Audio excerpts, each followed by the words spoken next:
Ok, eh, ya, ya puse la grabación, ahora sí vamos a continuar.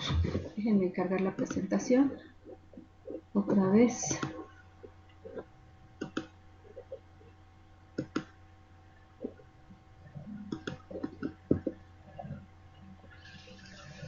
Ok, entonces, bueno, en este documento que acabamos de revisar, eh, decíamos que Wiggers nos está enumerando una serie de problemas que hay con el proceso de la obtención de los requerimientos, y al final lo que él dice es hay una solución. ¿Cuál es la solución? Bueno, pues efectivamente el poder aplicar los conceptos de ingeniería a la obtención de los requerimientos. Por eso es que surgió esta nueva disciplina llamada ingeniería de requerimientos. Es lo que habíamos comentado ayer. Si la ingeniería ha funcionado bien para casi todas las disciplinas, bueno, pues hay que aplicar simplemente los conceptos que nos llevan a hacer ingeniería ahora a la obtención de requerimientos. Es decir, hay que hacerlo de una manera ordenada, de una manera que cumpla con los preceptos de método científico, que nos dé resultados satisfactorios, etcétera.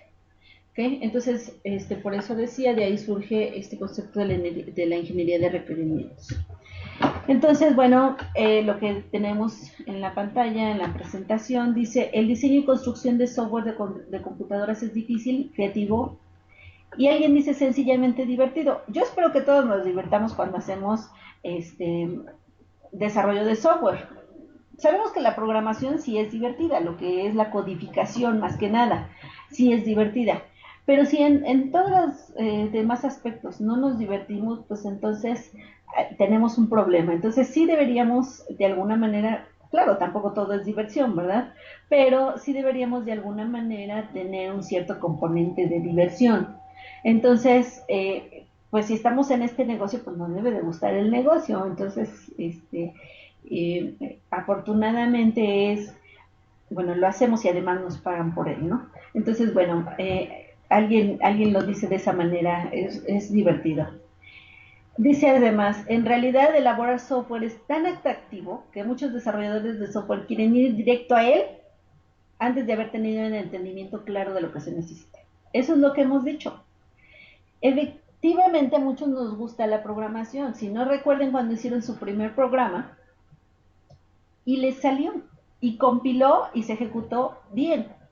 La emoción que sentimos, la satisfacción, el hecho de decir, sí, sí pude, ya hice mi primer programa y salió. Ya sé que para muchos fue nuestro hola mundo, bueno. Y después todos los demás, ¿no? Cuando ya haces un sistema un poquito más grande y tiene muchos componentes, tiene varios módulos o muchas funciones o muchos métodos, y cuando ya lo terminas de programar y funciona, te da mucha satisfacción. Eso es lo que es divertido, sí, sí es cierto. Es tan divertido que todo el mundo quiere pasar directamente a ello. El problema es que si pasamos muy rápido se acaba la diversión después. ¿Por qué? Porque vamos a tener muchos problemas. Entonces no hay que pasar tan rápido a lo divertido. Primero hay que realizar el trabajo anterior. Las personas que hacen esto argumentan muchas cosas. Argumentan, por ejemplo, que las cosas se aclararán a medida que lo elaboren, que los participantes podrán comprender sus necesidades solo después de estudiar las primeras iteraciones del software. Esto ya lo habíamos dicho, que las cosas cambian tan rápido que cualquier intento de entender los requerimientos es una pérdida de tiempo y que las utilidades salen de la producción de un programa. Sí es cierto, o sea, nosotros no podemos entregar un documento de especificación de requerimientos y decir, este es tu producto, porque nos van a decir, oye, pues, ¿qué hago yo con esto? A menos que eso es lo que nos hayan contratado, pero que esté especificado desde el principio. Sí puede ser que alguien te pague solamente por hacer levantamiento de requerimientos. Hay empresas que lo hacen, especialmente en el gobierno, que te contratan solamente para obtener un documento de requerimientos que se lo van a pedir, que se lo van a ofrecer a otras empresas que participen en las licitaciones, pero eso tiene que estar definido desde el principio. Pero la mayoría de las empresas no te van a pagar por hacer un documento de especificación. Es decir, ese no lo consideran el producto final. El producto final es el sistema. Entonces, por eso dice que las utilidades salen del sistema o del programa. Entonces, por eso es que nos gusta más codificar que,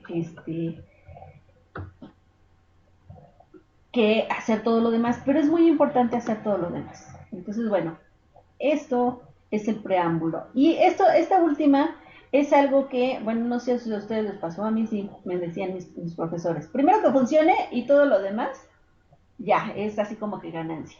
Porque había algunos compañeros que les encantaba hacer primero una interfaz muy bonita, en aquel entonces eran interfaces gráficas y había muchas personas que les encantaba hacer el blink, o sea, que las letras parpadearan y que los colores y todo eso, ¿no? Y la funcionalidad detrás no estaba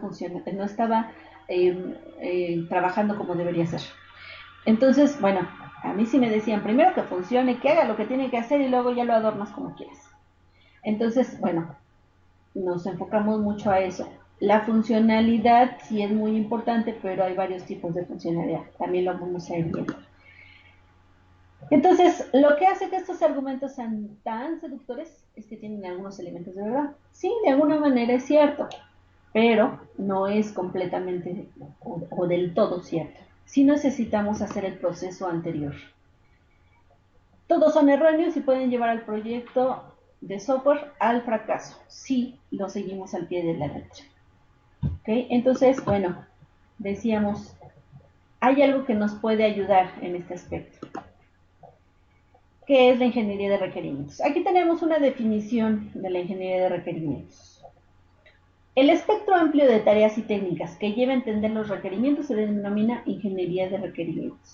Entonces, es entender los requerimientos, pero la ingeniería de requerimientos se refiere al proceso que seguimos para entender los requerimientos. Por eso dice el espectro amplio de tareas y técnicas. ¿Qué es lo que vamos a hacer? Bueno, hay una serie de tareas que hay que desarrollar y hay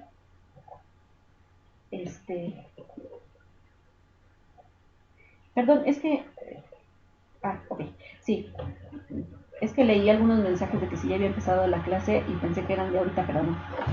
Ok, perdón. Entonces decíamos, hay que hacer una serie de tareas, hay que aplicar una serie de técnicas. Las técnicas, pues, son lo que nos va a ayudar a desarrollar nuestro trabajo de forma adecuada.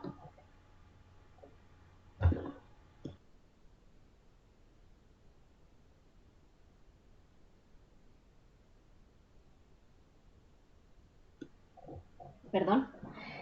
Y bueno, hay que aplicar ciertos métodos, ciertas metodologías. Al conjunto de todo eso le llamamos ingeniería de requerimientos. Como en todo lo relacionado con software, con ingeniería de software, con informática, con computación, no es la única definición. Ahorita vamos a presentar otra. Entonces, bueno, desde la perspectiva del proceso de software, la ingeniería de requerimientos es una de las acciones importantes de la ingeniería de software. ¿Vale? Porque no decimos que es la más importante porque en realidad es el conjunto de todo es lo que nos lleva a obtener un producto. Entonces todas las tareas son importantes. Pero la ingeniería de requerimientos es de las más importantes porque es la que marca la pauta para todo. Yo quiero hacer diseño, necesito haber tenido los requerimientos. Yo quiero definir las pruebas, necesito primero los requerimientos, etcétera. Entonces, sí, es muy importante esta parte. Comienza durante la actividad de comunicación y continúa en la de modelado. Debe adaptarse a las necesidades del proceso, del proyecto, del producto y de las personas que hacen el trabajo. Aquí están mencionadas las 4 P's de la ingeniería de software que hay que tomar en cuenta. Normalmente el orden es primero las personas son las más importantes siempre. ¿Por qué? Porque el software se desarrolla por personas para personas. Entonces, el elemento fundamental del software es la persona. Siempre hay que tomarlo en cuenta desde esa manera. Luego tenemos los otros elementos, que son el producto, hacia dónde queremos llegar, qué es lo que queremos obtener. Y para eso, dos cosas fundamentales. Hay que hacer un proyecto y hay que seguir un proceso. Si llevamos un proyecto de forma adecuada y seguimos los procesos de manera adecuada, vamos a obtener el producto que queremos. Siempre teniendo en cuenta que este producto es para personas. Esas son las 4 P's de la ingeniería de software. Entonces, la ingeniería de requerimientos debe adaptarse a las necesidades de todas ellas. En cada ocasión es distinto, ya lo habíamos también mencionado. Eso es lo importante del software, cada vez es distinto. Por eso hay que adaptarse. Nosotros, el proceso que hacemos, sí tenemos disciplinas de ingeniería, pero estas no son ciencias exactas. Entonces, por eso es que ha costado tanto trabajo estandarizar. No son ciencias exactas porque cada software es distinto. Entonces, hay que estar adecuando constantemente el proceso. Yo ya tengo un proceso bien definido y me sirvió para realizar un proyecto y salió bien. Ahora voy a realizar otro proceso, pero hay cosas, perdona, otro proyecto, voy a obtener otro producto, pero hay cosas que son cambiantes o que pueden cambiar. Entonces tengo que ajustar el proceso a las necesidades de este proyecto en específico y del producto que voy a entender. ¿Por qué? Porque las personas son distintas. Entonces, siempre vamos a estar adaptando. Eso es lo que hay que entender de la ingeniería de software. Ok, sobre la ingeniería de requerimientos, bueno, resulta que tiende un puente entre el diseño y la construcción. La pregunta es, ¿dónde se origina el puente? Es decir, ¿dónde empieza ese puente? Eso es lo que vamos a ver. Aquí tenemos otra definición de lo que es la ingeniería de requerimientos. Es un proceso. La ingeniería de software como tal es un proceso. Lo que pasa es que nosotros podemos tener procesos muy grandes. El proceso de la ingeniería de software abarca varios procesos o subprocesos. Si lo vemos como un todo, abarca varios subprocesos. Si analizamos ya uno de ellos en específico, entonces lo podemos tomar como el proceso y además tiene otros procesos. Entonces, esas son las divisiones que tenemos. Y la palabra proceso es muy importante dentro de la ingeniería de software. No sé, dijiste una P. Bueno, sí, sí.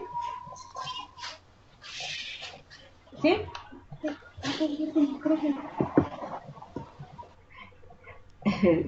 Se prendió el micro.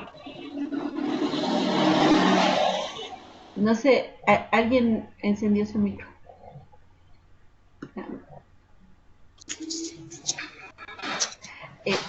Adrián, creo que es tu micro el que se abrió.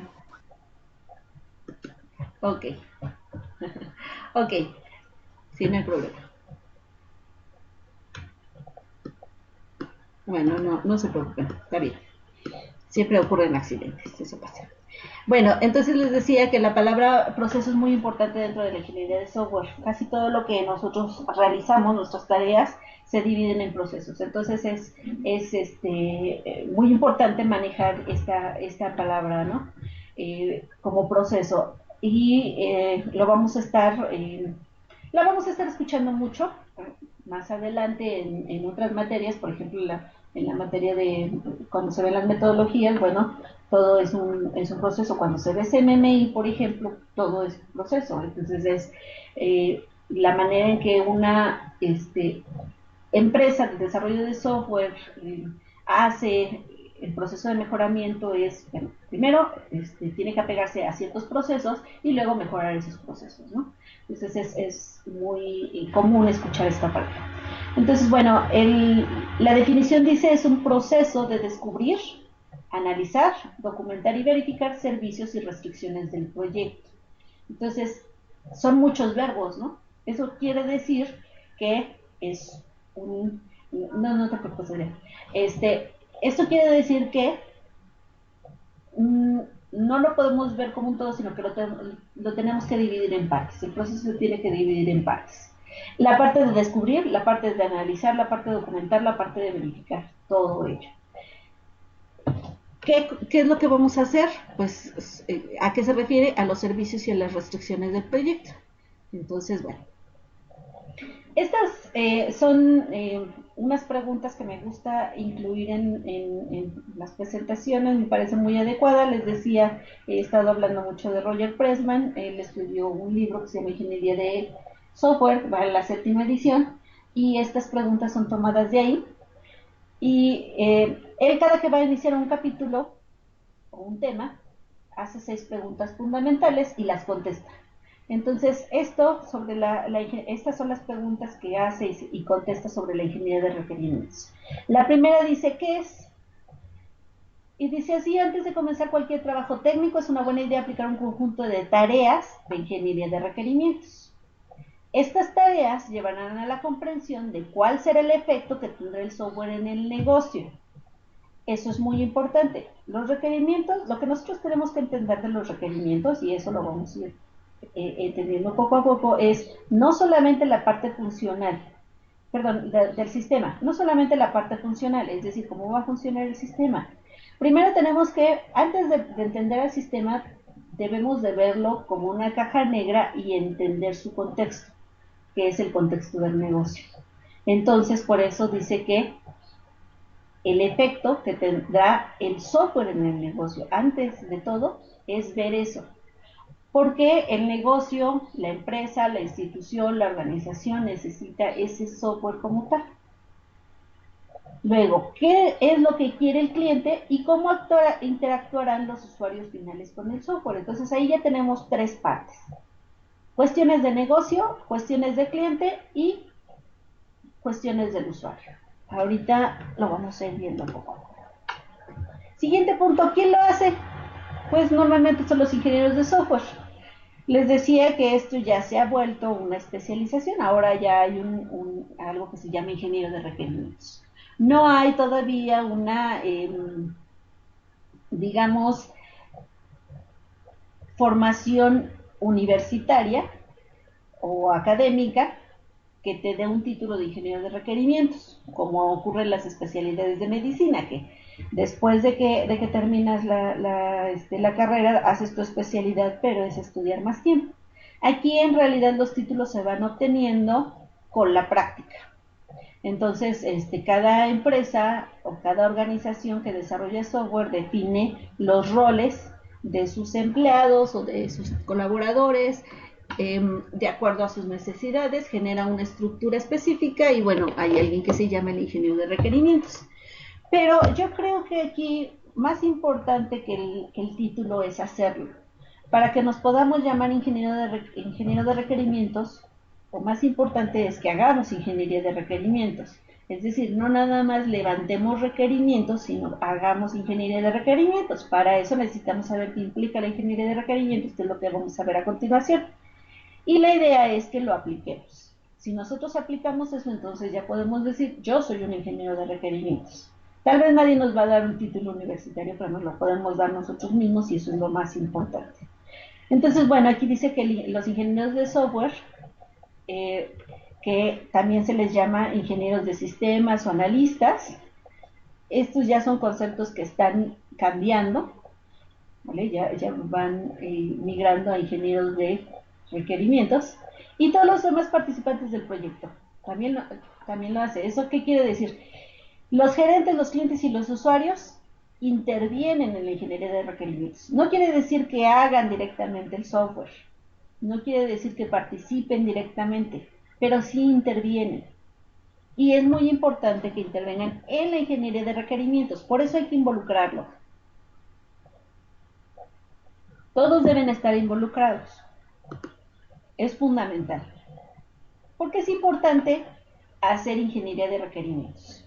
Bueno, pues resulta que diseñar y construir un elegante programa de cómputo que resuelve el problema equivocado no satisface las necesidades de nadie. Ya lo hemos platicado.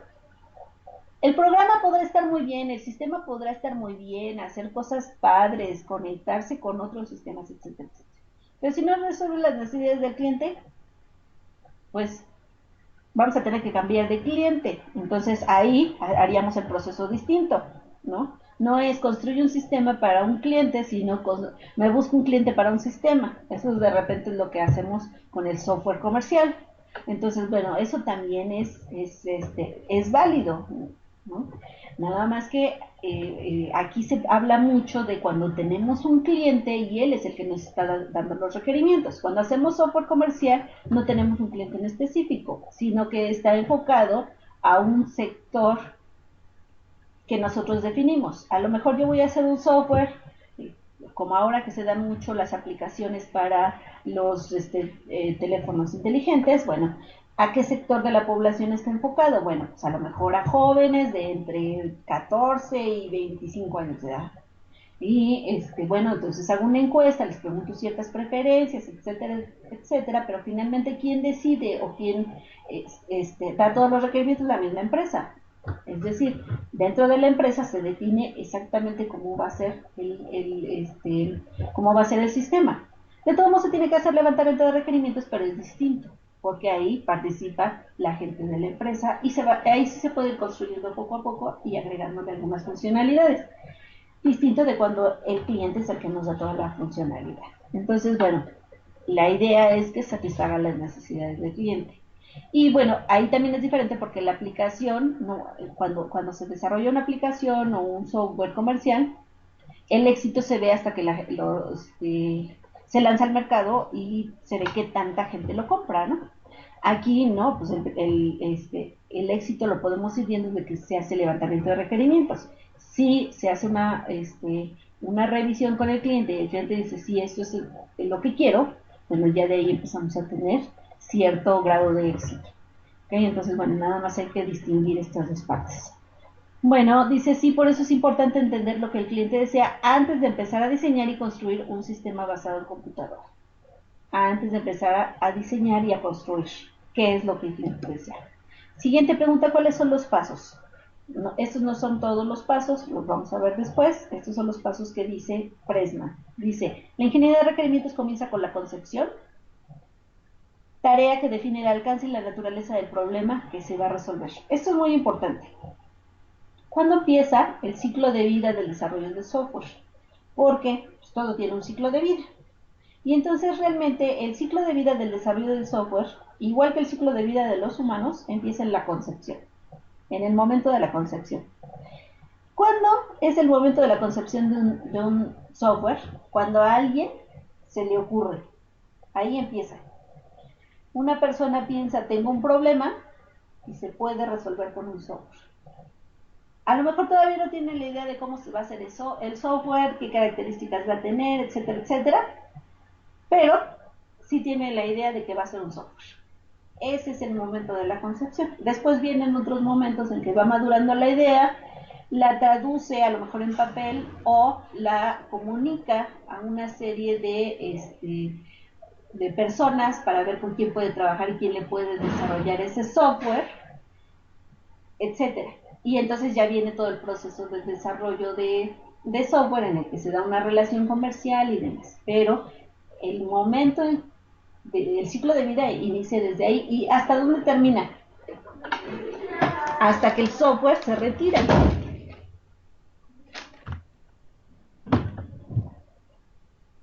Quiere decir que ya estuvo en operación, se le estuvo dando mantenimiento durante un tiempo y el software al final se vuelve obsoleto y entonces se retira. Hasta ese momento termina su ciclo de vida del software. Entonces, bueno, no nos preocupemos ahorita por eso, ocupémonos de la parte de la ingeniería de requerimientos. Bueno, va enseguida de la indagación, es una labor que ayuda a los participantes a definir lo que se requiere. Después sigue la elaboración, donde se refinan y modifican los requerimientos básicos. Luego, cuando los participantes definen el problema, tiene lugar una negociación sobre cuáles son las prioridades, qué es lo esencial, cuándo se requiere, etcétera. Y por último, se especifica el problema de algún modo y luego se revisa o valida para garantizar que hay coincidencia entre la comprensión que se tiene del problema y la que tienen los participantes. Entonces tenemos concepción, indagación, elaboración, definición, especificación y validación. son las etapas que sugiere Pressman. De hecho, las que vamos a ver son muy, muy parecidas. ¿Cuál es el producto final? Es decir, ¿qué obtenemos de la ingeniería de requerimientos? No el producto final del desarrollo del software, porque ya sabemos que al final vamos a obtener un software. De lo que hablamos es del producto final de la ingeniería de requerimientos. Entonces necesitamos entender esto. ¿Qué vamos a obtener al final? ¿Qué forma va a tener el producto que vamos a obtener? Pues nosotros lo definimos.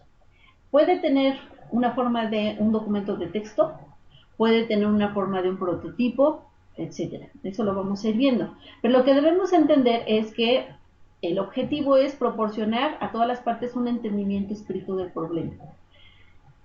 Y se logra por medio de escenarios de uso, listas de funciones características, modelos, requerimientos o especificaciones. Vamos a ver que hay más cosas aquí. Esto es lo que nos dice Pressman. ¿Okay? Y hace una última pregunta que me parece muy importante y que a veces se nos olvida. O sea, ya tengo bien definido todo. Y al final, ¿cómo me aseguro que lo hice bien? Esa pregunta siempre nos la debemos hacer en todos los trabajos que hagamos. Ya hice todo, ya obtuve el producto final y ahora, ¿cómo me aseguro que lo hice bien? Bueno, pues es que al final tenemos que revisar con los participantes cuáles son los productos de trabajo de la ingeniería de requerimientos con la finalidad de asegurar que lo que se aprendió es lo que ellos quieren decir en realidad, que es lo que habíamos comentado en la actividad anterior. Lo que quise decir no es lo que quería decir y usted no me entendió, o sea, casi metas en mi cabeza y entienda qué es lo que traté de decir, pero que no dije. No es nada sencillo, pero pues hay que hacer un proceso de, a ver, yo ya hice todo este esfuerzo de tratar de entender qué es lo que quería y lo puse en papel. Y entonces ahora vamos a decir, ¿de veras eso es lo que quería o no? Y si no hacemos este proceso de revisión, entonces vamos a tener los problemas que ya hemos comentado, ¿no? Y que algunos de ustedes nos hicieron favor de mencionar, como el caso que nos decía Aaron. A final de cuentas no era lo que esperábamos. Bueno, es que no hubo un proceso de revisión al final de levantamiento de requerimientos. Entonces, es muy, muy importante que haya este proceso de revisión.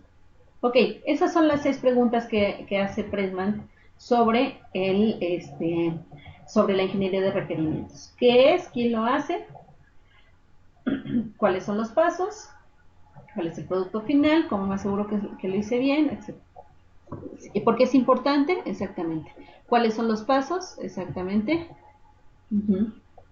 Sí, exactamente, Alfonso. ¿Qué es? ¿Quién lo hace? ¿Por qué es importante? ¿Cuáles son los pasos? Definió esos pasos y cuál es el producto final y cómo me aseguro que lo hice bien. Les decía que su libro, la versión 5 la pueden encontrar en internet. Si les interesa, está bastante bien explicado y habla de todo el proceso de la ingeniería de software. Se llama ingeniería de software. Bueno, ahorita les digo. Aquí lo tengo. Ingeniería de software, un enfoque práctico. Y la quinta edición es la que pueden encontrar en internet.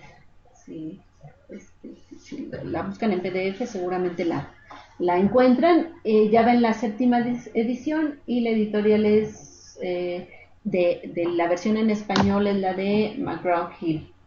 No recuerdo cuál es la de la versión en inglés. Ok, bueno. Aaron ya aquí está comentando que tiene la versión 7. Bueno, muchas gracias, Aaron. Entonces, bueno, estas preguntas fueron tomadas de ese libro, efectivamente, de esa versión, de la versión 7 como tal. ¿Vale? Sí, de Roger Pressman. ¿Vale? Ok, bueno, pues muchas gracias, Aaron. Si les interesa, Aaron se los puede compartir, nada más mándenle un correo. Ok, bueno, al final dice Pressman, aquí cabe una advertencia, las cosas cambian aún después de que todas las partes estén de acuerdo y se irán cambiando durante todo el proyecto. Entonces, ¿cuál es la idea? Hacer algunas estrategias, plantear estrategias para hacer los cambios. Eso lo vamos a platicar cuando eh,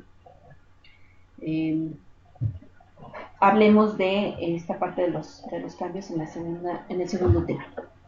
Ok, bueno, en esta diapositiva lo que vemos es cuál es el alcance de la ingeniería de requerimientos, es decir, hasta dónde llega, ¿no?, la ingeniería de requerimientos. Entonces, nos proporciona un mecanismo adecuado para entender lo que el cliente desea, para analizar las necesidades, para evaluar la factibilidad, eso es algo muy importante, muy, muy importante, para negociar la solución razonable, para especificar la solución sin ambigüedades. Esto es fundamental. También lo vamos a ver un poquito más adelante cuando veamos las características de los requerimientos o de un buen requerimiento. No debe tener ambigüedades, es decir, no debe prestarse a dos o más interpretaciones. Debe de ser claro para todos. También la ingeniería de requerimientos nos permite validar la especificación y al final administrar los requerimientos a medida que se transforman en un sistema funcional. Eso es muy importante. El trabajo del ingeniero de requerimientos no termina cuando ya hice la especificación, valide con el cliente. No. Lo siguiente es, tengo que administrar los requerimientos de alguna manera. ¿Por qué? Porque toda esa serie de requerimientos los va a ir tomando cada uno de los participantes en el proyecto para algo. Ahorita vamos a ver para qué. Más adelante vamos a ver para qué va a ocupar cada uno de los participantes. ¿Y qué pasa con esos requerimientos? Son especificaciones, sí, están en un texto, pero cada quien va a tomar un requerimiento para algunas cosas. Entonces, ¿cómo ir dándose cuenta si la persona o el rol que tomó ese requerimiento tomó el adecuado o tomó los que deberían ser o tomó todos los que deberían ser, etcétera? Eso también lo vamos a platicar. ¿Qué onda con la administración? Ok, este es el esquema jerárquico de la ingeniería de requerimientos. La ingeniería de requerimientos consta de dos partes. La primera es el desarrollo de los requerimientos y la segunda es la administración de los requerimientos. Y el desarrollo de los requerimientos está definido por ciertas etapas que ya las mencionamos. La primera, la concepción. La segunda, la indagación. La tercera, la elaboración. La cuarta, la negociación. La quinta, la especificación. Y finalmente, la validación. Vamos a verlas rápidamente cada una de ellas y seguramente en la siguiente sesión, no creo que nos dé tiempo hoy, pero sí, en la siguiente sesión, la del viernes, vamos a hablar de cada una de ellas ya un poco más ampliamente. Entonces, recuerden, estas son las etapas de la ingeniería de requerimientos. Empecemos a revisarlas rápidamente. Primero tenemos la concepción, ¿vale? Ya habíamos dicho, ¿cuándo empieza la concepción? Cuando a alguien se le ocurre. Entonces, bueno, la mayor parte de los proyectos inicia cuando se identifica una necesidad. Alguien identifica una necesidad. A mí me hace falta algo en mi empresa, en mi organización, en mi negocio o simplemente en mi trabajo. Hay una necesidad. La necesidad puede ser del negocio o se descubre un nuevo mercado o servicio potencial. Aquí están las dos partes, ¿no?, que decíamos. O es software a la medida para un cliente o es software comercial. O se identifica la necesidad en el negocio o se descubre un nuevo mercado o servicio potencial. En la concepción del proyecto se establece primero el entendimiento básico del problema, fundamental. Algo que yo he visto mucho y nos pasa a todos es que de repente no identificamos cuál es exactamente el problema. Cuesta mucho trabajo, mucho. Y para poder identificar exactamente el problema, debemos hacernos preguntas o hacer preguntas como los niños. El ¿por qué? ¿O para qué? ¿Se acuerdan? Seguramente les ha pasado que se han encontrado un niño que les dice, ¿qué haces? Estoy trabajando. ¿Por qué? Porque tengo que hacer mi trabajo. ¿Por qué? Pues porque tengo que trabajar, si no, no gano dinero. ¿Por qué? Pues porque si no gano dinero, entonces no voy a tener para comer. ¿Por qué? ¿Se acuerdan de eso? Bueno, pues así exactamente es el ejercicio que nosotros tenemos que hacer para encontrar el problema fundamental. Exactamente, desde un hasta infinito, porque sí, debemos hacer esto. Y este ejercicio de entender el problema nuclear básico nos va a servir para todo. Esta es una de las principales eh, situaciones por las cuales muchas tesis fallan. No sé si les ha pasado cuando realizaron su tesis, ya sea de la licenciatura o de alguna otra, si ya tienen alguna maestría o si han sido revisores de tesis. Esto es en lo que falla. Entender el problema. Sobre todo cuando tenemos alumnos que en su tesis van a desarrollar un sistema, el problema siempre dicen, el problema es desarrollar un sistema. No, el problema no es desarrollar un sistema. Esa es tu solución. La cuestión es, ¿para qué vas a desarrollar el sistema? Porque si no tienes ese entendimiento correcto, no vas a poder definir todo lo demás. Dice el dicho, si ya tienes definido el problema, tienes el 50% de la solución. El problema es que a veces, valga la redundancia, no hemos entendido el problema. Entonces, debemos tener en cuenta esto. Debemos indagar hasta sus últimas consecuencias cuál es el problema. Aquí pongo un ejemplo. Alguien de repente me dice, me quiero comprar un reloj. Y tú dices, ¿por qué? Imagínense que les contestaran, pues porque ya lo vi, está padre y tiene muchas funciones. Y tú dices, está bien, pero ¿por qué te quieres comprar un reloj? Pues porque el otro ya no sirve.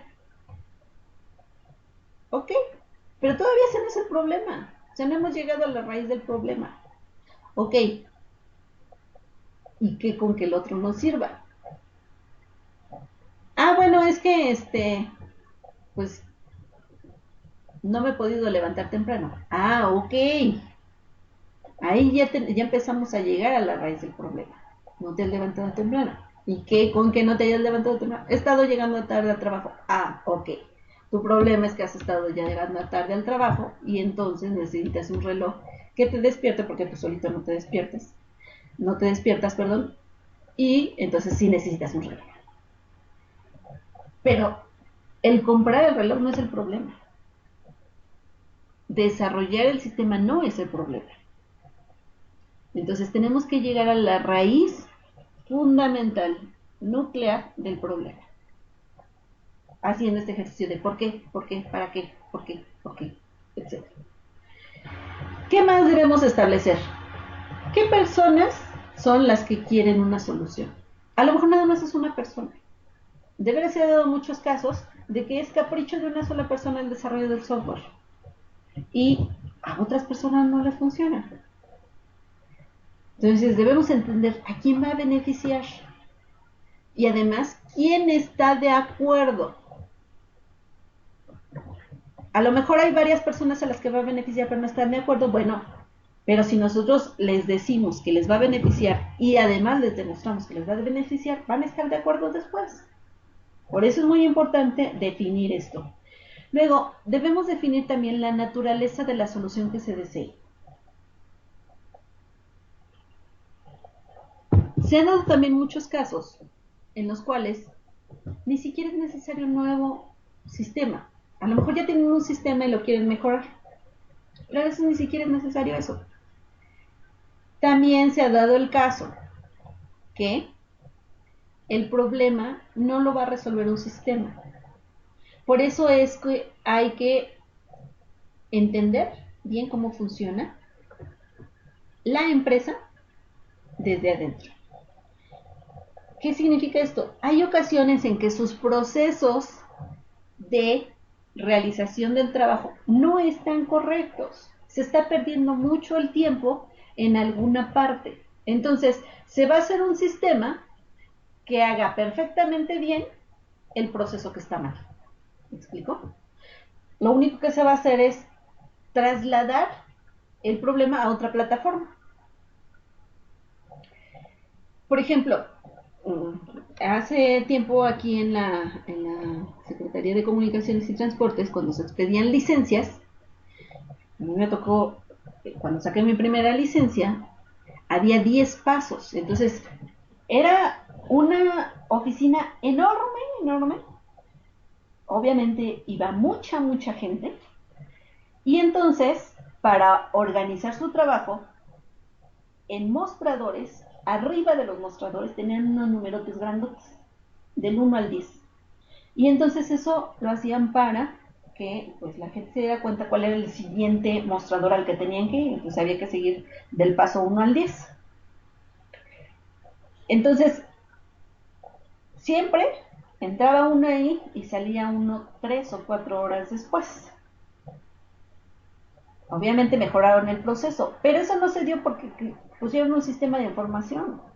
O sea, sí, el sistema de información les ayuda, sí, pero no era nada más eso. Ahora, primero lo que hicieron fue poner más oficinas, obviamente. Ya no está centralizado, ya no es una sola oficina, sino puede ir uno a varias, la que le quede a uno más cerca. Eso ya desconcentra el problema de alguna manera. Entonces, no tiene nada que ver con un sistema computacional. Entonces, ya fue la primera parte. Y la segunda, ya no se hacen 10 pasos. Ya nada más se hacen, me parece que 4 o 5, no recuerdo bien. Entonces, agilizaron el proceso.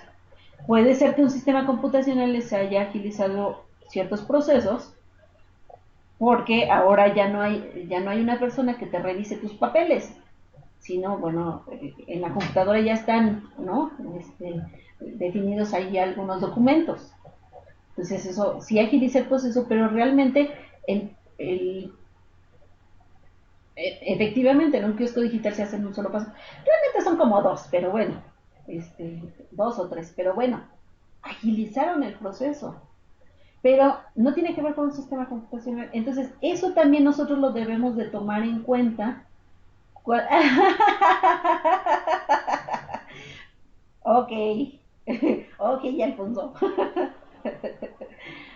Sí, se hace muy rápido. La última que hice, sí, la última licencia que saqué sí fue muy rápido. No fue tan rápido porque les falló el internet, fue en una camioneta móvil, pero porque les falló el internet. Pero de ahí en fuera sí. Pero todos modos son como 3 pasos, entonces bueno. Pero efectivamente el proceso se ha agilizado mucho.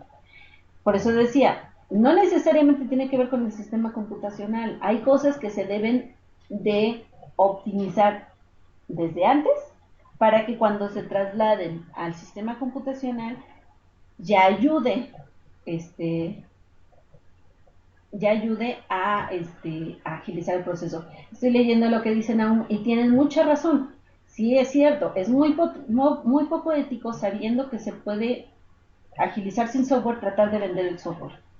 Efectivamente, es parte de la ética del desarrollador. No necesariamente siempre debes decir, tu solución es un software. Hay empresas que lo hacen, sí.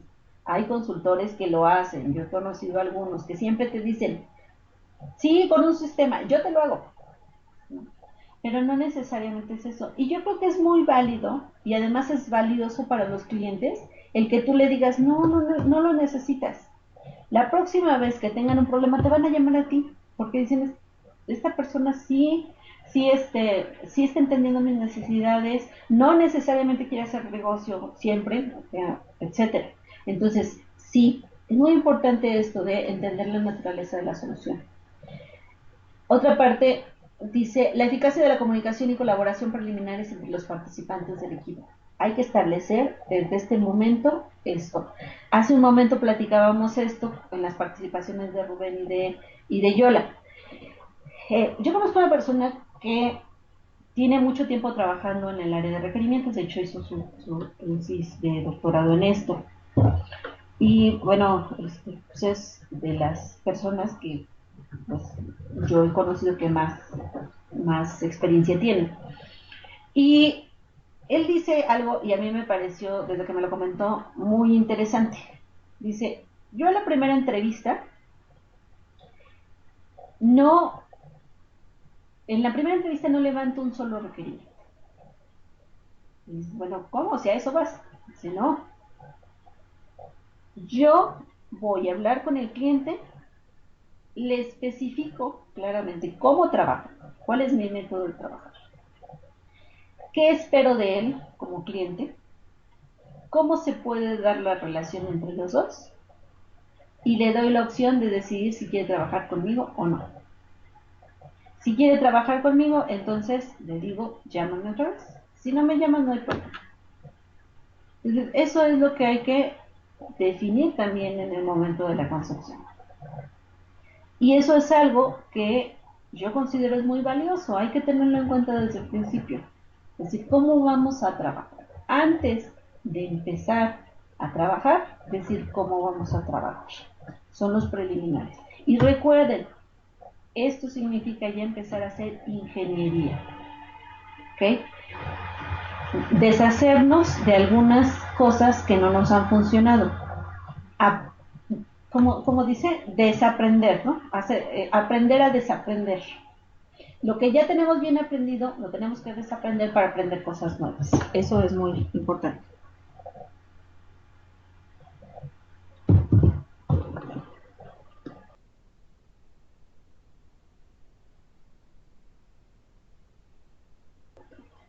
Perdón, entonces, esta es la parte de la concepción.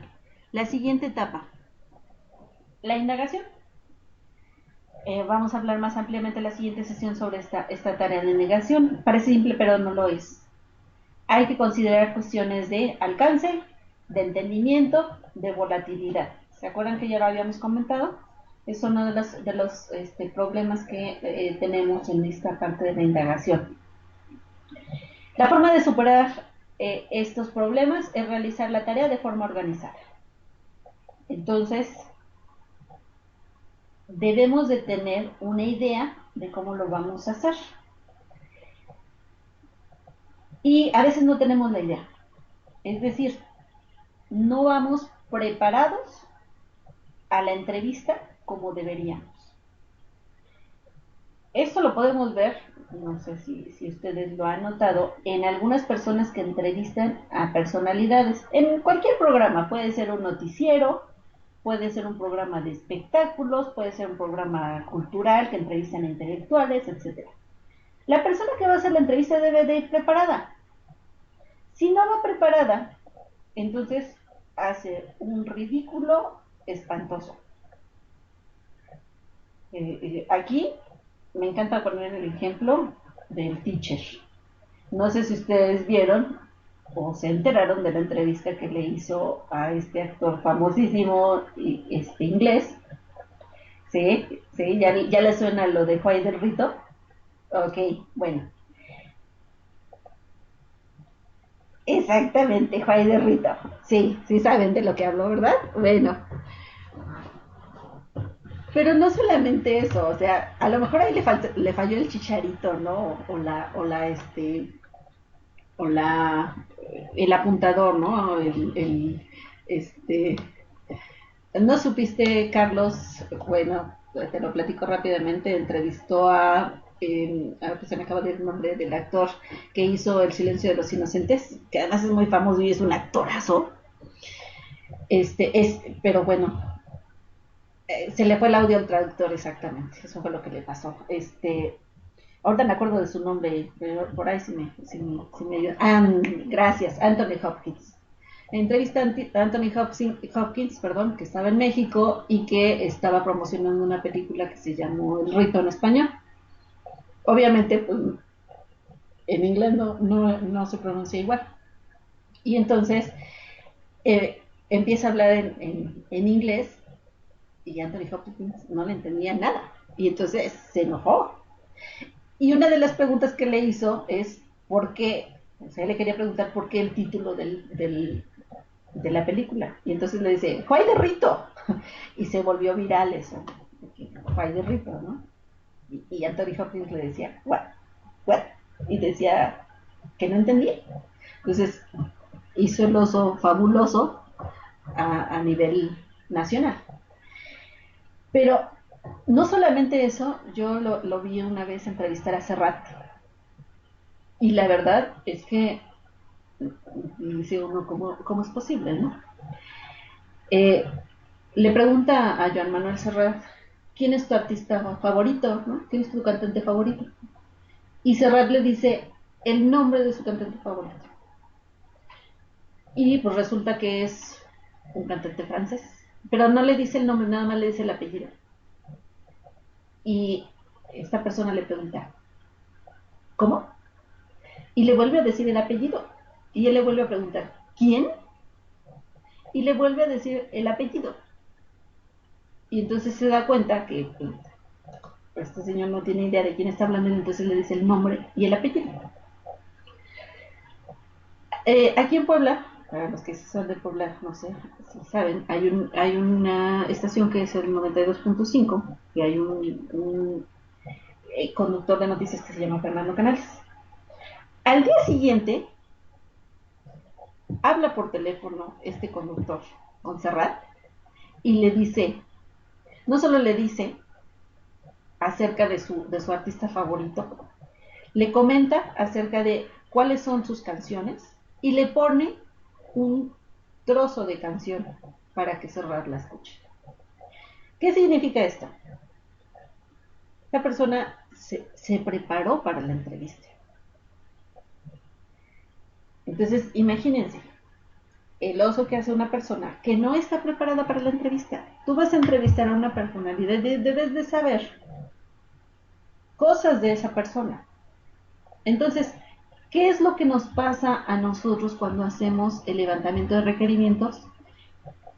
¿Y por qué tenemos tantos problemas con las entrevistas iniciales? Porque no vamos preparados adecuadamente para ellas. Entonces, parte de lo que tenemos que empezar a entender es, debemos ir preparados. ¿Cómo? Primero, debemos saber de qué se trata el negocio. Debemos entender algunas cosas. Y segundo, si yo soy un entrevistador experimentado, yo hago las preguntas al vuelo. Pero si no soy un entrevistador experimentado, debo de tener un guión. Muchas entrevistas se hacen así. Hay algunas personalidades, por ejemplo, que cuando les van a hacer una entrevista, imagínense a los reyes de España o a los príncipes del Mónaco, obvio que no van a llegar a una entrevista y les van a preguntar lo que el entrevistador quiera. No, hay todo un protocolo anterior en el que la persona realiza las preguntas, o sea, las escribe y las manda a un departamento que es personal de este personaje y revisa, y esta sí, esta no, esta no la puedes preguntar de esta manera, etcétera, etcétera, y las entrevistas son arregladas. Entonces, obviamente esto no nos va a pasar con el cliente, pero lo que sí no nos debe pasar es que no sepamos qué preguntar. Entonces, la indagación es muy importante. En este punto yo les voy a hacer la asignación de la tarea para la siguiente semana. Lo que ustedes tienen que hacer, lo voy a poner de todos modos en la aula PP, lo que ustedes tienen que hacer es, van a hacer una lista de todas las preguntas que se les ocurran, para eso tienen toda la semana, ¿vale? La liga se va, bueno, ya saben que tiene fecha de vigencia, la fecha de la hora límite es el viernes a las 3 de la tarde, no a las 4, a las 3. y van a escribir en un documento todas las preguntas que se les ocurra que le podrían hacer a un cliente en una entrevista. Con eso vamos a trabajar la siguiente semana. ¿Okay?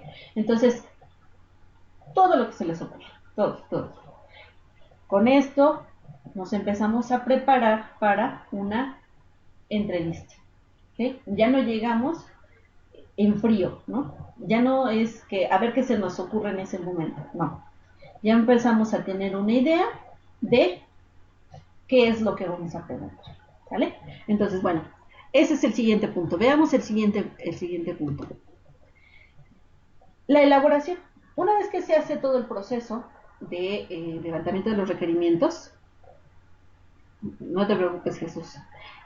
Después escuchan la entrevista. Les quiero comentar que posiblemente no esté hoy, posiblemente esté hasta el lunes o martes. Nada más les pido que tengan paciencia y ya saben que siempre ocurren algunas cuestiones de técnicas, entonces no me he podido conectar al servidor para poderla subir, pero sí van a estar disponibles lo más pronto posible las grabaciones, ¿vale? Entonces, bueno. Ok, siguiente punto es, ya hicimos las entrevistas, 1, 2, las que sean necesarias. No hay que esperar hasta que se terminen las entrevistas, sino, terminando la entrevista, tenemos que hacer un proceso de elaboración. ¿Qué significa el proceso de elaboración? Es, con todo ese material de la entrevista, algo que olvidé mencionar es que cuando vayamos a la entrevista, ¿cuál es la herramienta fundamental para cualquier entrevistador? O sea, así como los periodistas, su grabadora. Yo creo que es muy importante. Carlos dice que la libreta, pero fíjense que, sí, claro, la boca, por supuesto. La libreta es fundamental, sí, pero ahora, con estas nuevas tecnologías, algo que nos hemos dado cuenta, a mí me quedó muy grabado un caso que leí hace tiempo sobre las entrevistas, en el cual están dos personas platicando, ¿no? Llega el entrevistador con el cliente, eh, el entrevistador le dice, pues dime tus requerimientos, y entonces le empieza a decir sus requerimientos y la otra persona está escribiendo, ¿no? Termina la entrevista y le dice, ¿alguna otra cosa? Y dice, pues no. Y dice, bien, ¿cómo viste la entrevista? Dice, no estoy seguro, dice, porque lo único que vi fue tu coronilla todo el tiempo. Significa que esta persona ha estado escribiendo todo el tiempo. Bueno, ¿por qué es importante esto? Porque ya decíamos, la comunicación es muy importante. Entonces, ¿qué pasa durante las entrevistas? Que hay que tener contacto visual, siempre. Y entonces, si estamos escribiendo, no podemos tener el contacto visual. Entonces, es mejor llevar una grabadora. Por supuesto, hay que pedirle, sí es muy importante llevar una persona extra, pero además, puede ser eso, que sea la que lo escriba, pero además, yo creo que sí es recomendable una grabación para protección de ambas personas. Para que, eso no lo dijiste, ¿cómo no? Aquí está la grabación. O tú te comprometiste, aquí está la grabación. Pero sí es fundamental pedir permiso, siempre. O sea, no nada más llegar y grabar y no grabar en secreto, no. Eso también nos da, le da al, sí, sí, es muy importante eso. Le da seguridad a la persona de que, o al cliente, de que no estamos haciendo cosas escondidas. Hay que pedir permiso. ¿Puedo grabar? Y él te puede decir, sí, no hay ningún problema. Y de repente te dicen, a mí me ha pasado que te dicen, esto que voy a decir no se puede grabar. Entonces ya paras la grabación y ya te lo dicen. Entonces, eso es parte de la forma de relacionarse. ¿Ok? Y hay que establecerlo también desde el principio y siempre hay que tener permiso y la grabadora en el escritorio. Y además es importante hacer la transcripción una vez que se termina la entrevista, es parte de la elaboración, hacer la transcripción y a veces es recomendable entregarle la transcripción al cliente. ¿Ok? Eso es parte del proceso de elaboración. ¿Qué sucede cuando ya se termina la entrevista? Ahora hay que hacer trabajo de oficina. El hacer ingeniería de requerimientos es como el trabajo que hacen los investigadores, ¿no? Que a todos nos gustan esas series policíacas, donde van, hacen investigación y luego van a su oficina y empiezan a hacer aquí algunas cosas como que escriben el reporte de lo que encontraron, van a hacer investigación extra en internet sobre algunas cosas, etcétera. Es exactamente el mismo proceso. A mí me están dando algunos requerimientos y entonces yo ya estoy, primero, haciendo la transcripción. Segundo, entendiendo lo que me está diciendo. Tercero, investigando más cosas sobre lo que sí se puede hacer, sobre lo que no se puede hacer. Y además, entendiendo. Al final de cuentas, cuando nosotros vamos a una entrevista, a veces lo que el cliente hace es que empieza a disparar ideas. Dispara una, dispara otra, dispara otra, dispara otra. Y nosotros hay que cacharlas todas. Y lo que tenemos que hacer es armar el rompecabezas después. Uh-huh. Sí, exacto, es como lo hace la CIA. O no sé si ustedes ven ese programa de, ¿cómo se llama? CSI. A mí me encanta el CSI Miami. No lo puedo ver tan seguido, pero es padre, ¿no? Sobre todo porque el actor que lo hace de... Ay, les digo que ya no, ya mi memoria no me ayuda. El jefe actúa bastante bien, entonces sí se la cree uno, ¿no? Claro que exacto, Horacio. Les digo que yo soy muy mala. Horacio Laruso, sí, sí es cierto. Soy muy mala para esas cosas. Ya mi memoria no me ayuda mucho.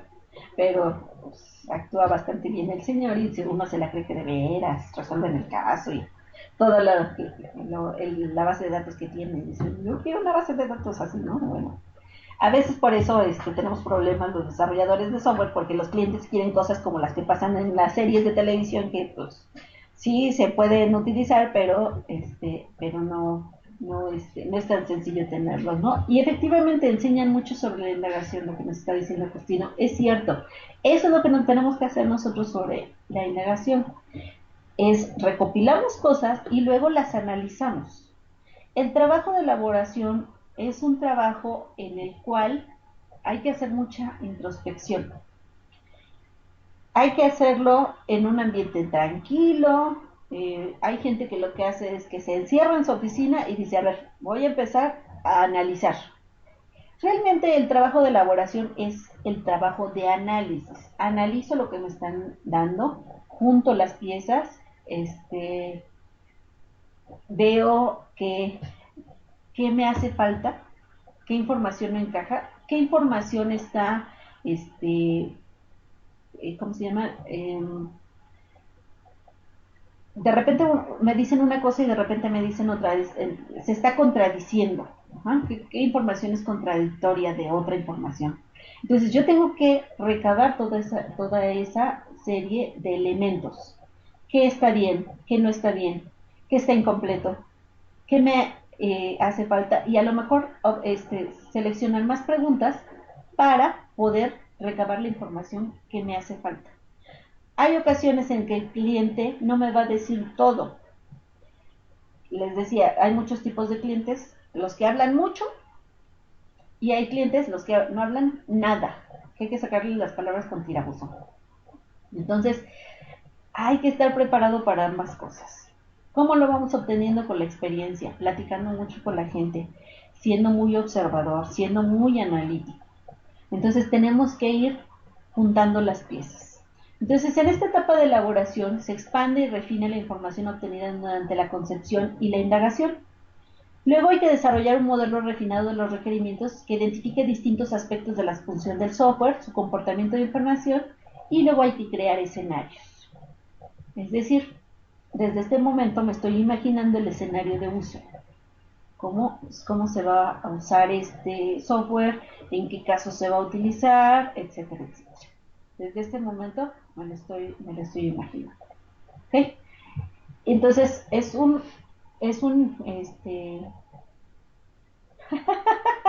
ok, ya ven, ya están saliendo más soluciones aquí.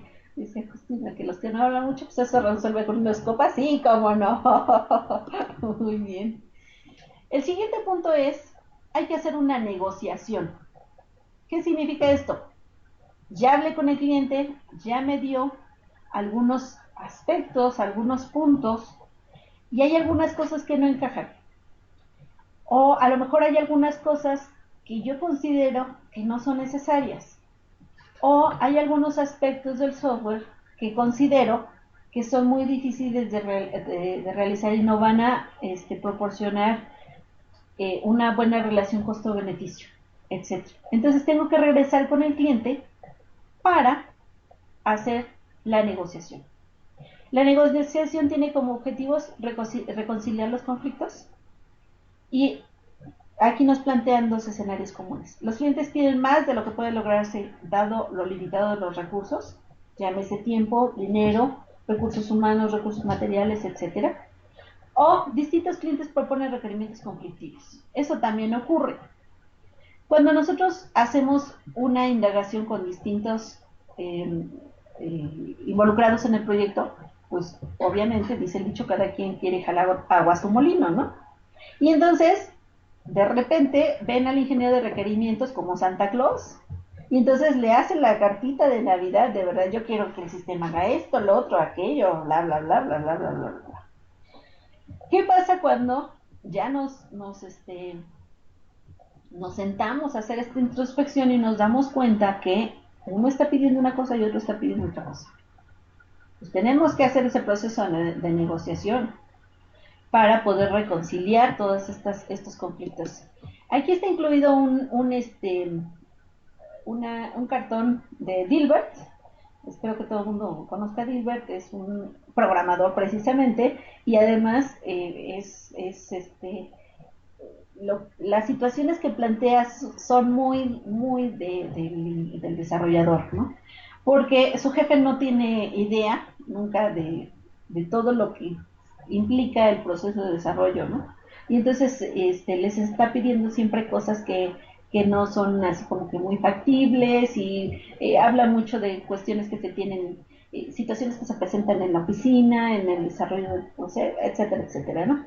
Y entonces este es un cartón que habla sobre los requerimientos y dice, tus requerimientos de usuario incluyen 400 características. ¿Se imaginan un sistema con 400 características? O sea, demasiado, ¿no?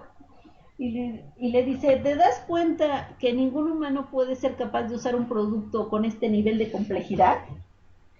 ¿Y qué le contesta el usuario? Dice, buen punto, voy a adicionar otra característica que sea fácil de usar a la lista. Imagínense, ¿no? O sea, sí, o sea, al final, no, pues entonces vamos si el sistema es tan complejo, mejor vamos a adicionar otra característica que sea fácil de usar, ¿no? Aparte de todo. Entonces, sí nos encontramos con ese tipo de usuarios. Entonces, ahora, ¿qué tenemos que hacer? Hacer un proceso de negociación con ellos. ¿Okay? Tenemos que aquí hay que tener mucho feeling para tratar a las personas. Por eso les decía, hay personas que dicen, no, saben que a mí no me pongan a tratar con el cliente porque yo de plano no funciono para eso. A mí pónganme a programar y yo soy feliz. Es más, si me ponen a programar en una oficina cerrada donde no pueda ver a nadie, soy feliz. Por eso es que ahora se ha dado mucho esto de trabajar en casa, que a mí me parece fabuloso, siempre y cuando, por supuesto, tengas un ambiente adecuado, propicio, y que no te estén distrayendo, o, bueno, las personas que viven contigo entiendan esta problemática de que, pues, estás ahí, pero es como que no estás ahí, estás trabajando, ¿no? Y no tengas tantas distracciones. Hay gente que trabaja mucho mejor en su casa que en la oficina. ¿Por qué? Porque no se dan estas conversaciones de pasillo. Hay una persona que trabaja a distancia todo el tiempo y de repente tiene que ir a la oficina y entonces dice, no, no, no, no, no. Para mí es mucho mejor trabajar en casa porque ya estoy solo, si está mi familia en casa, en especial su esposa, pero dice, no me interrumpen. Pero aquí nada más caminar al baño ya me produce media hora de retraso porque me encuentro a varias personas y se ponen a platicar contigo, dice, ni siquiera son cosas de trabajo, son, pues, más bien se ponen a chismear, entonces es difícil, ¿no? Entonces, son situaciones que se dan en la oficina, ¿no? Por eso decía, que a veces hay personas que ahora trabajan más, se ha dado mucho esta situación de trabajar en casa, ¿no? Entonces, bueno, este, todo esto tiene que ver con los procesos, ¿no? Cómo se realizan.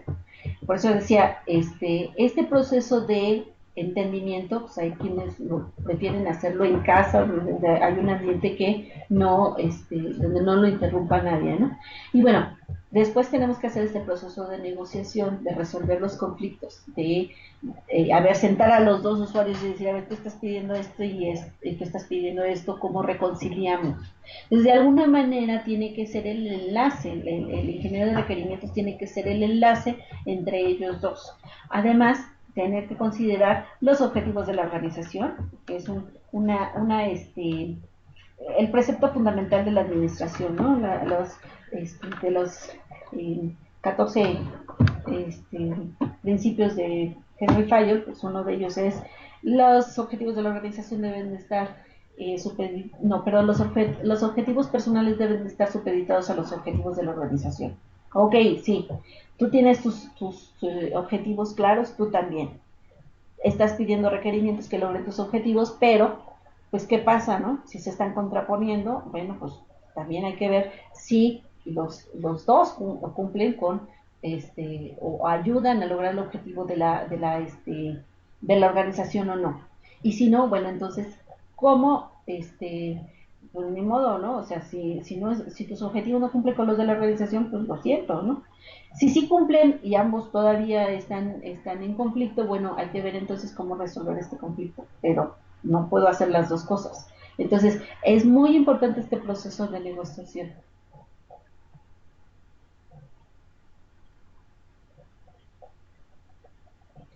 Sí, aquí Justino pregunta si hay organismos que estandaricen, y sí, efectivamente,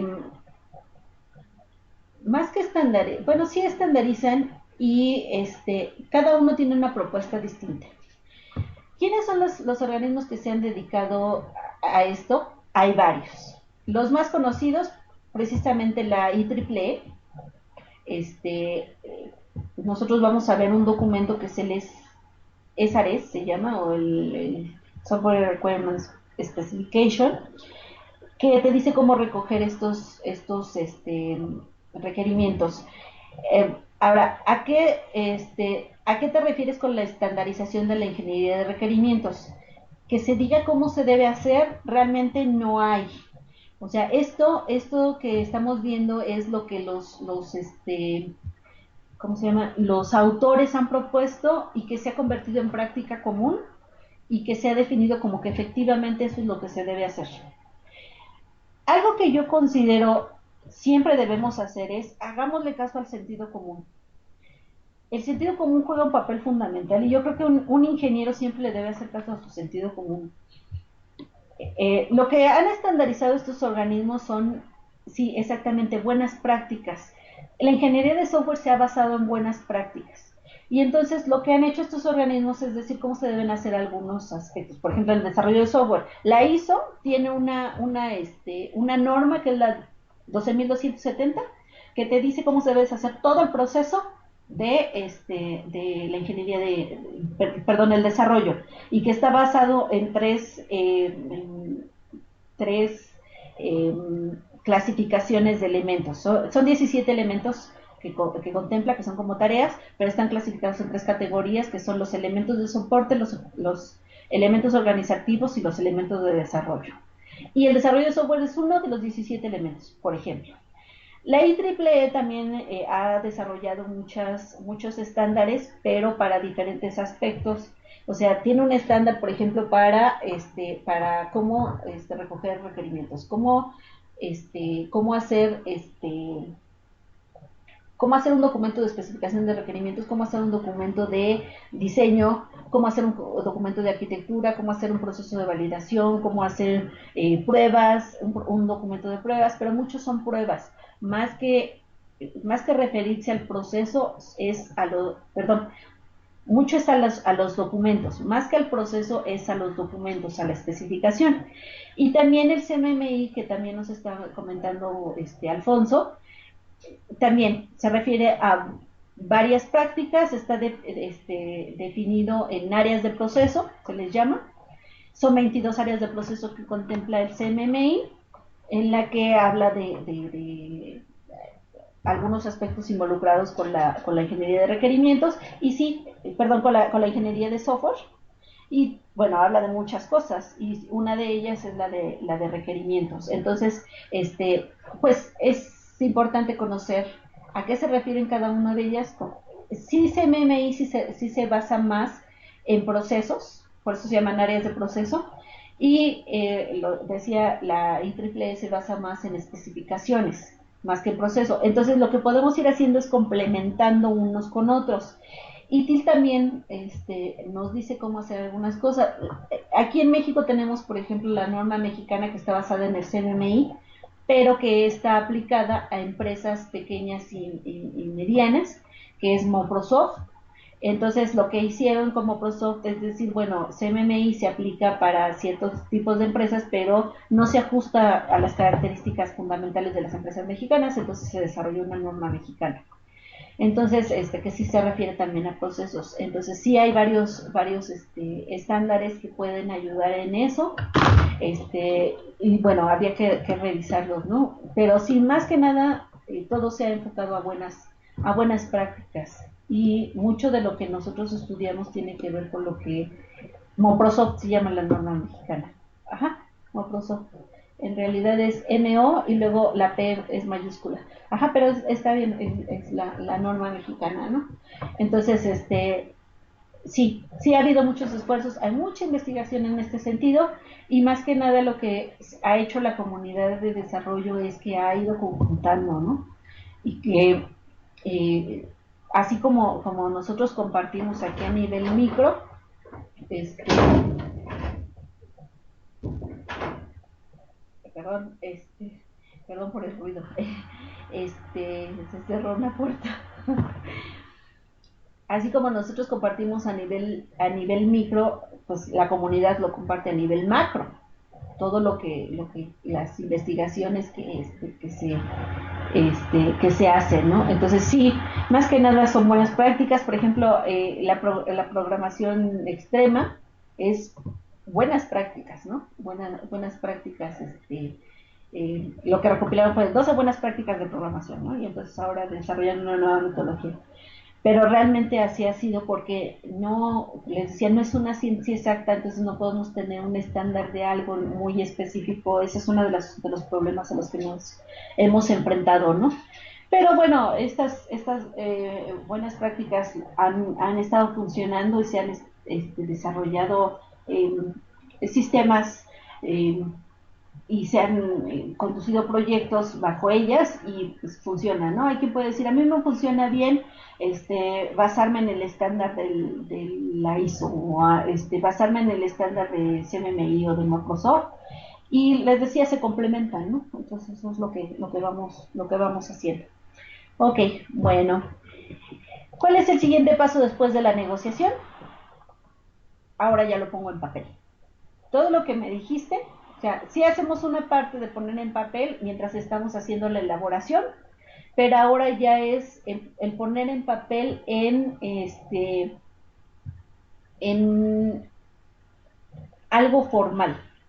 Entonces, la documentación, perdón, la especificación puede ser un documento escrito, un modelo gráfico, un modelo matemático formal. Hay quienes se dedican a esta línea de investigación que son los modelos formales o los métodos formales. No recuerdo cuál es el concepto específico, pero que todo lo traducen a fórmulas matemáticas. Y dice, yo platico con una persona y dice, es que todo lo puedes poner en lenguaje formal y funciona bastante bien, ¿no? Los que no estamos tan acostumbrados a ello, eh, pues decimos, bueno, ¿cómo, no? Entonces, yo siempre hago este ejercicio con mis alumnos donde les digo, a ver, cuando hacemos especificación, si yo les escribo una fórmula que diga sumatoria de I, desde I igual a 1 hasta N, de XI sobre N. Y entonces de repente me dicen, ¿qué es eso, no? Y hay quien sí dice, pues es un promedio. Ok, pues no es lo mismo que yo les diga, hagan un programa que resuelva esta fórmula, a que les diga, hagan un programa que obtenga el promedio de una serie de números, de n números. De las dos formas funciona igual, pero tiene que ver también con la audiencia, a quién va dirigido. Si las personas que van a leer esa especificación entienden o no entienden este método formal, etcétera. Entonces, la forma en que vamos a presentar esa información, la decisión de cómo la vamos a presentar, hay que tomarla de acuerdo a eso. Entonces, sí lo podemos hacer de diferentes maneras, pero tiene mucho que ver con la audiencia a la que vamos a presentarle. Entonces, también puede ser un conjunto de escenarios de uso, un prototipo. Hay personas que, o empresas que lo que hacen es, bueno, para poder hacer ya la especificación, te hago un prototipo. ¿Qué significa? Pues tú vas a poder ver la interfaz del sistema, ya como va ya como va verse cuando ya esté terminado. Ahorita no tiene ninguna funcionalidad, es nada más la pura carátula, pero tú ya te puedes dar una idea concreta de cómo puede ser ese sistema. Lleva sus riesgos, ¿no? De que la persona te puede decir, oye, pues si ya lo tienes hecho, ¿por qué tienes que tardar tanto tiempo en desarrollarlo si ya yo ya estoy viendo que ahí ya funciona, ¿no? Entonces hay que explicarle, no, esto es un prototipo, no tiene funcionalidad detrás, pero pues hay quienes les ha funcionado muy bien los prototipos, o podemos hacer una combinación de ellos, ¿no? Además de que te presento un prototipo, te doy un modelo y te hago una especificación textual, ¿no? Entonces aquí hay que decidir cómo vamos a presentar esa especificación.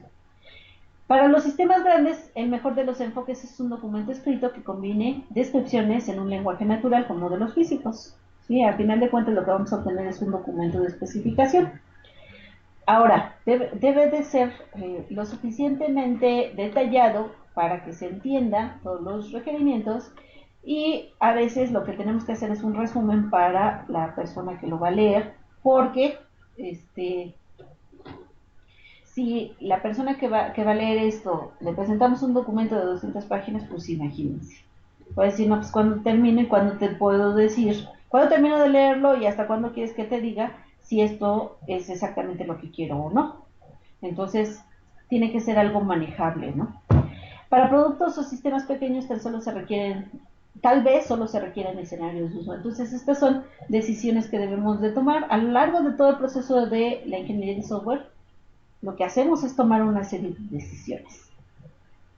Decisiones de, a ver, ¿qué le voy a preguntar? Decisiones de cómo voy a presentarle la propuesta. Decisiones de la especificación, cómo la voy a hacer, cómo voy a manejar las negociaciones, etcétera, etcétera.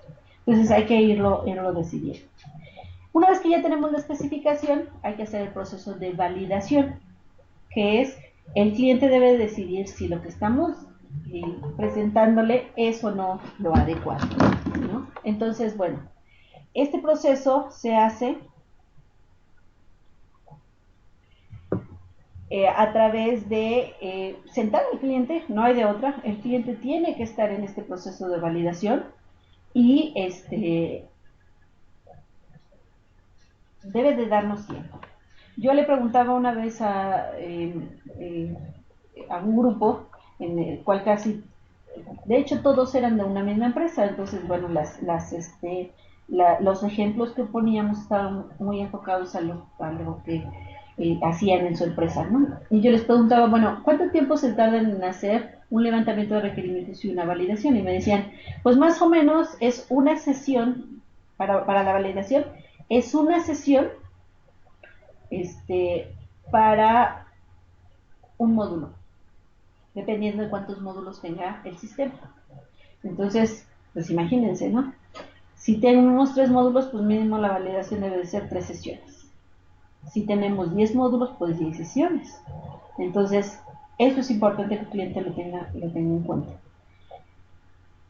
¿Qué se necesita hacer en esta validación? Bueno, hay que hacer un análisis para que, un análisis de la especificación para garantizar que todos los requerimientos están contenidos sin ambigüedades, que se detectaron y corrigieron las inconsistencias, las omisiones y los errores, que los productos de trabajo se presentan conforme a los estándares establecidos para el proceso, el desarrollo y el producto.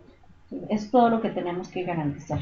Entonces, bueno, si es un proceso arduo, es un trabajo en el que debe estar presente el cliente o alguien representante del cliente y que se tiene que definir y que además les conviene a las dos partes. Porque después de que se hace este proceso de validación, normalmente se hace una firma. Es, a ver, ya lo analizamos, ya estamos de acuerdo en que lo que está aquí descrito es exactamente lo que queremos y entonces ahora se hace un acuerdo de las dos partes. A lo mejor se firma el mismo documento de especificación, lo firma tanto el representante del cliente como el representante de la organización desarrolladora, o se hace un documento aparte, pero normalmente tiene que ser un proceso, un documento que tenga, que sea válido legalmente, que tenga validez legal. Si no es así, bueno, entonces debe haber una relación de, de confianza entre los dos para que no se haga un acuerdo legal como tal. ¿Okay? Entonces, sí es muy importante esta parte de la validación. Todo el proceso es importante, sí, ¿por qué? Porque cada uno lleva sus tareas. Ahorita lo vimos como proceso, la siguiente sesión vamos a ver al inicio unos puntos fundamentales sobre los clientes, luego vamos a ver el papel del analista y luego vamos a retomar este proceso de la ingeniería de requerimientos para ver los puntos un poco más detallados y ver algunas técnicas y algunas herramientas que nos van a servir. Todavía nos falta ver una diapositiva sobre esto, que es la de la administración, que es lo que vamos a ver también hacia el final del tema. Yo creo que por hoy lo vamos a dejar hasta aquí. Les recuerdo que hay una tarea que es elaborar un cuestionario, o hacer el primer esbozo de un cuestionario que le podemos aplicar al cliente en la entrevista de levantamiento de requerimientos. Entonces, aquí es todo lo que se les ocurra. Hay que entregarlo por aula app y de todos modos lo vamos a estar compartiendo la próxima sesión. ¿Vale? No sé si tengan alguna duda, alguna pregunta. Por hoy lo dejamos hasta aquí. Profesora, ¿Sí? ve que le comentaba que a mí aún no me registran en la materia, en el aula no me aparece, entonces no sé si igual le puedo enviar la tarea a su correo ahora sí que por lo mientras tanto. Sí, sí, bueno, mira, yo te recomendaría que otra vez, si digamos te esperes hasta la fecha límite, que es el viernes. Si el viernes no te han resuelto lo de tu ingreso a una app, entonces sí mándala por correo, ¿sale? Pero si no, pues mientras, pues otra vez mándales un correo y ver qué está pasando para que lo puedas mandar por la app, ¿sale? Correcto. Sí, gracias, profesor. Sí, no hay de qué. Bueno, gracias a todos por sus comentarios. Gracias también por su asistencia el día de hoy, por su participación y les pido que nos reunamos nuevamente el día viernes a las 4 de la tarde. Cualquier duda, cualquier comentario me lo pueden hacer por correo. Les recuerdo que algunos de ustedes ya me enviaron sus propuestas para recuperación. Por favor, mándenmelas lo más pronto posible para que si se puede hacer recuperación la próxima semana, de una vez la podamos hacer. ¿Vale? Si la tarea solamente es hacer en un documento preguntas, preguntas, preguntas, preguntas, preguntas. Eso es todo, ¿no? en lo que Perdón, se- profesora, para la recuperación se las mandamos al correo, ¿verdad? ¿La recuperación de qué, perdón? No, para la propuesta de sesión de recuperación. Ah, sí, sí, al correo. Esa sí es al correo, ¿sale? ¿Sí? ¿No lo Sí. podría repetir, por favor? Sí, el correo es no, perdón, luzm.moreno@cpds.edu.mx. Si quieren se los escriba en la pizarra. Déjenme poner la pizarra.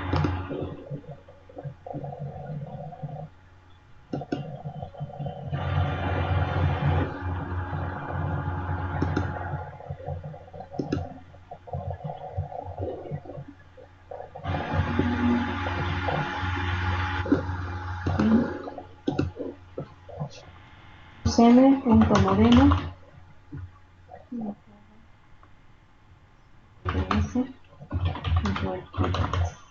Ok, ese es mi correo. Entonces ahí me lo pueden mandar. ¿Sale? Mándenme sus propuestas por